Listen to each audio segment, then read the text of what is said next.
Hello, everyone, and welcome back to Season 2 of the Business Stars podcast from the Meinders School of Business at Oklahoma City University. I'm your host, Kyle Golding. I'm joined today by Nathaniel Harding, the managing partner of Cortado Ventures. Good to see you this morning, Nathaniel. You too. Great to be here. Nathaniel, amongst many accolades, is also an MBA graduate, 2011, in finance from the Meinders School of Business. Absolutely. It was a great time.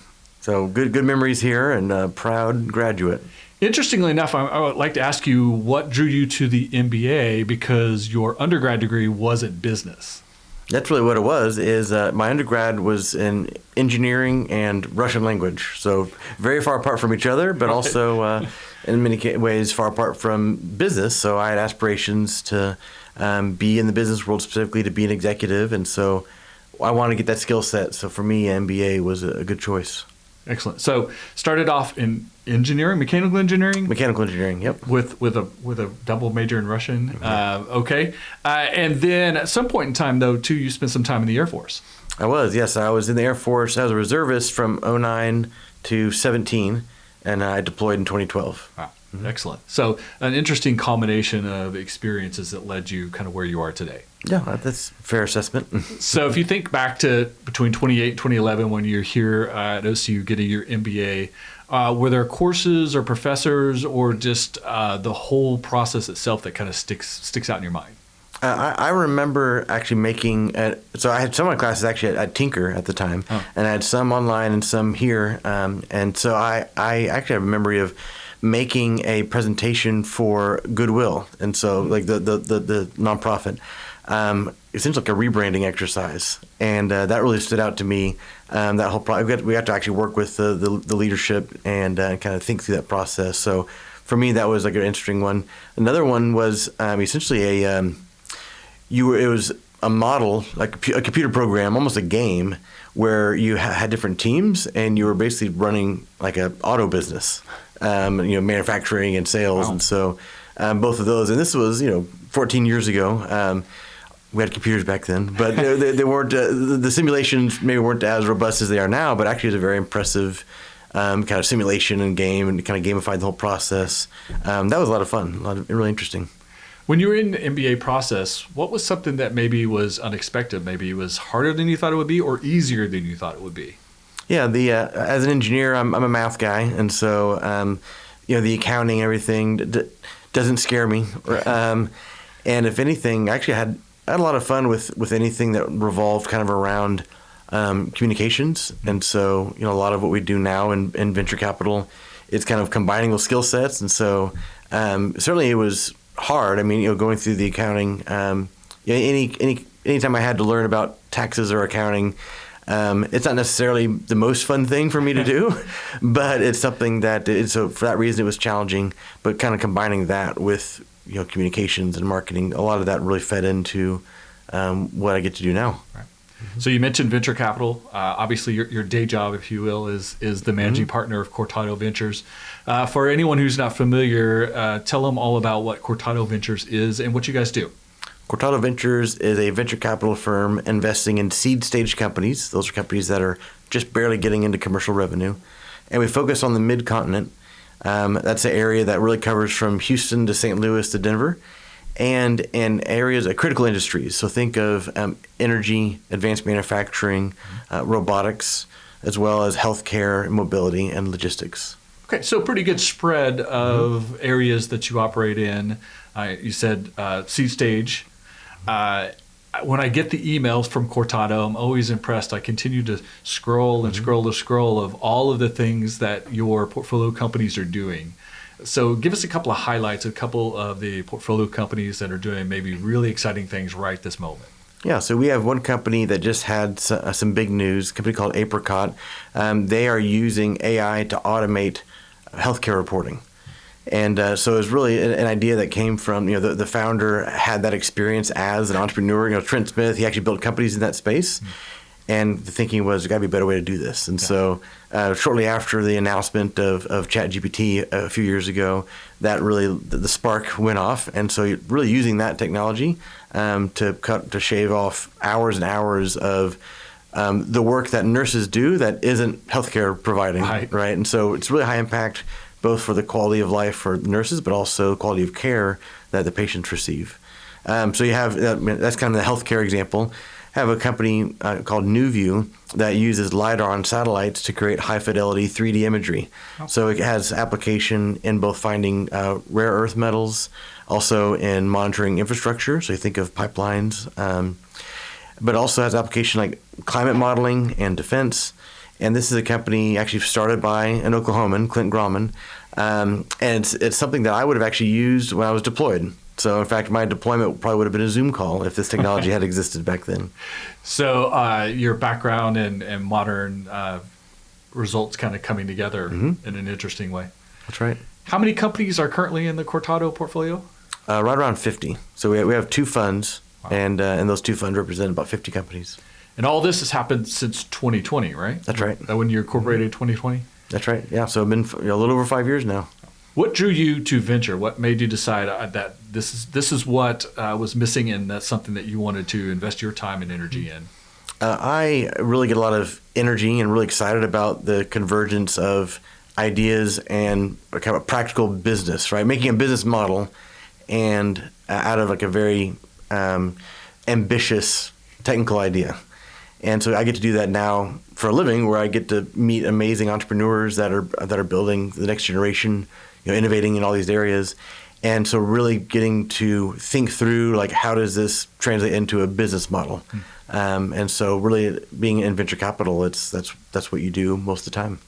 So it's a combination of that mechanical engineering degree and your MBA to what you do now. That's right. Yeah, it's a great blending of those experiences for sure. I think it's also something maybe for our college students listening that when you're young and you think like, well, your career path is going to be this straight line from get that degree, get that first job, second job, and then you're the CEO, the president, right? But a real career path is kind of all over the place, right? It takes you in different places that you maybe didn't expect to be taken down, and then where you end up is maybe not where you expected to be. That's right. That's your experience as well? For sure, and I think that's only increasing. And so I think maybe my parents' generation, you'd have kind of it's more typical to have kind of one job, one career. But with technology changing so much, you don't know what's kind of going to be the next career path that makes sense. But even just in life, like as you learn things about yourself, as you learn what really makes you excited, what you're passionate about and what you're good at, or what you want to be good at, where you want to develop those skills, those things are going to develop over time. You're also a Kauffman Fellow. And again, for maybe people listening who don't understand, explain what the Kauffman Fellowship is. Sure. The Kauffman Fellowship is a program that's been around for 30 years, and it is a 2-year fellowship where people from all over the world, venture capitalists from all over the world, apply to be a part of it. And once you become a fellow, you meet with other fellows, you meet with the best that have ever been in venture capital. Really, it's an educational program. So every quarter you're getting together and you have monthly classes, kind of online programming in between the quarterly in-person. And it's very thoughtfully curated educational program to really be the best venture capitalist that you can be. It's also an incredible network because you're getting to meet VCs from all over the country and the world. So you're hearing about the cutting edge ideas they're working on. VC is all about the art of the new, and so learning about what is next, what's around the corner, what are the observations that people have from different markets, and what experiences can we share with each other. And you're not the only Kauffman Fellow at Cortado. There's actually 3 of us back to back. So Mike Marotti and Susan Mooring. In fact, we're the first. So in 30 years, there's been 1,009, I think, Kauffman Fellows from 850 or 890 firms from, I don't know, scores of countries, from many countries throughout the world. And Cortado Ventures is the first firm to have 3 Kauffman Fellows in a row. Wow. And so there's 3 in Oklahoma, and they're all at Cortado, and the first one to have 3 in a row. Right. You said earlier we were talking about Cortado, that you serve the midcontinent.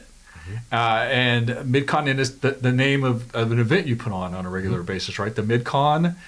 Talk a little bit about the MidCon event, kind of what happens there, the catalyst for that, et cetera, and why that is so important for how venture capital is working in Oklahoma these days. Yeah, it's a great question. So the Midcontinent Venture Capital Summit, or MidCon, is now, we've done it 3 years, And the whole idea, the whole vision for it was we want to bring together the builders and backers from the region and those that want to learn more. So to really showcase the talent and bring resources and really connect the investors with entrepreneurs, connect like either different venture capital firms that are either already in the region or to attract capital and talent from around the country who wants to see like what is this new wave of innovation that's happening in the midcontinent. And so last year, or actually earlier this year, it was in Tulsa, we had about 500 people from something like 30 states and several countries representing something like $1 trillion in the room and on stage. And so I had 3 days of programming. And there's different tracks you can do. So whether you're an entrepreneur or an investor or an ecosystem builder, those who support entrepreneurs, then there's different tracks you can do kind of leading up to the big stage, kind of the main day of summit events. So for the longest time, venture capital was considered something that was done in New York or California. The Midwest has been overlooked for sure, and Oklahoma definitely a flyover state. But we're having such a huge impact, like you just described, from the MidCon event. So what is it that is unique about venture that's happening in the middle of the country, and how does it kind of relate back to kind of Oklahoma values? Yeah, there's actually this interesting new development. There's been a lot more investment and a lot more innovation around this category called frontier tech. So think of that as beyond software and technically areas that require a lot of R&D or a lot of industry know-how. To be specific, there's a company called Agile Space Industries out of Denver. They're actually now launching in Tulsa. They build components for satellites. So think of a propellant, chemical propellant that satellites use to navigate. To avoid collisions. There's 11,000 satellites right now. They're on paths to not collide, but sometimes they get on a path where they can. And so this company is actually 3D printing components for satellites. Oh, wow. So that's very highly technical, highly skilled, and it's also in this case it's a deep tech, hard tech. We use different words to describe these things. It's not software. Right. And that's an area that we're seeing more and more of in the middle of the country. And it's actually kind of interesting because Oklahoma has a great aerospace history. And so now you're actually seeing space, the next, space race 2.0. There's actually a surprising amount happening in Oklahoma in that. In fact, recently there was a study commissioned by the Oklahoma legislature evaluating the opportunities for space tech in Oklahoma. So it's kind of the next generation of the aerospace history in Oklahoma, and under really just supporting this whole area of frontier tech. Wow. So besides aerospace, what are some of the other areas that you're seeing a lot of great things happening in Oklahoma in the Midwest? Yeah, we see there's been tremendous growth in both venture capital and the number of companies starting. So when we started in 2020, Oklahoma and the region ranked near last, and whether like per GDP or per capita, now we've grown at least fivefold, depending on what you're measuring. And that's been tremendous to see. There's way more venture capital firms. There's many more companies that are either choosing to start or moving here. So we see a lot of that developing. And I think it's really kind of a new era that we really haven't seen this before. There's been fits and starts of venture capital in the past decades, but it is now fully here. There's something like $500 million in circulation in some way in venture capital in Oklahoma, and not even just the broader region. It's even more, but I think the growth story has been the most profound in Oklahoma. So if someone's a college student, or maybe they're a little bit out of college, they're working somewhere, but they're thinking, I've always wanted to maybe work in venture. What would be some advice for you as to maybe something they should study, or skill sets, et cetera, or aptitudes that they need to be successful working within venture capital? Finance is an important one. Now, when you're looking at startups, there's not a lot of financial history. So, doing the financial modeling is a little bit harder to do when a company is only, a year old. But understanding how finance works. So even beyond just reading a balance sheet or income statement, being able to understand how capital markets work. So certainly, I think finance is an important area. But working in tech, so either working for a tech company, small or large, startup or established, and developing a technical skill set. So that could be, engineering or software development, but just really developing a technical skill set, working for a tech company, and then understanding capital markets. Those are key areas to understand. All things that would come with a BBA or maybe MBA track. That's right. To kind of prepare you to play one of those roles. That's right. Outside of business, outside of venture capital and all those great things are going on, what are some interesting things you like to do? What are some of your favorite Oklahoma City things to do? Oh, wow. I have 3 kids, and so we love going. OCU has a great boathouse, and so my daughter's on the rowing team, and so spend a lot of time there. And so I think that's a great gem in Oklahoma City, and the fact that we're going to have part of the LA Olympics come to Oklahoma City because of that. So I love doing that. I also actually I play ice hockey. So I played ice hockey growing up, and I took 23 years off, and now I got back into it. Another thing that Oklahoma's not famous for. Yeah, exactly. But we have it. Yeah, I guess it's my thing is I lean into things that Oklahoma's not known for. But now and kind of on the rowing front though, Oklahoma City rowing is one of the top programs in the country. It's like you look at a list of the top teams, a bunch of Northeast schools, and then Oklahoma City. And now we're making all them travel down here to come to our regattas. That's right. And compete with us, right? Yeah, they get to visit this great city. Right. So speaking of the great city, what would you say to someone who maybe is going to start a business or relocate a business? What's one of the top 2 or 3 reasons to bring that business to Oklahoma City or even Tulsa? Yeah, Oklahoma City has an amazing combination of, you have plenty of resources, plenty of opportunity, but it's still a great place, like the low cost of living, low cost of doing business, very business friendly environment, and the fact that so we have like big city resources in terms of there's something for everybody, right, both for fun and for business, but still has the kind of place where you can connect to whoever you want to. Right. Everybody's like one connection away. There's no gatekeepers. There's no like old money, that doesn't talk to that doesn't play nice with anybody else. There's none of that. And so the fact that you can really reach out and connect with a business leader, find that connection, and they'll take the time. I think that's a really powerful aspect of Oklahoma City as well. And the public-private partnerships. I mean, we have a great city government. We have lots of amenities that are both for quality of life, but also to help you start a business.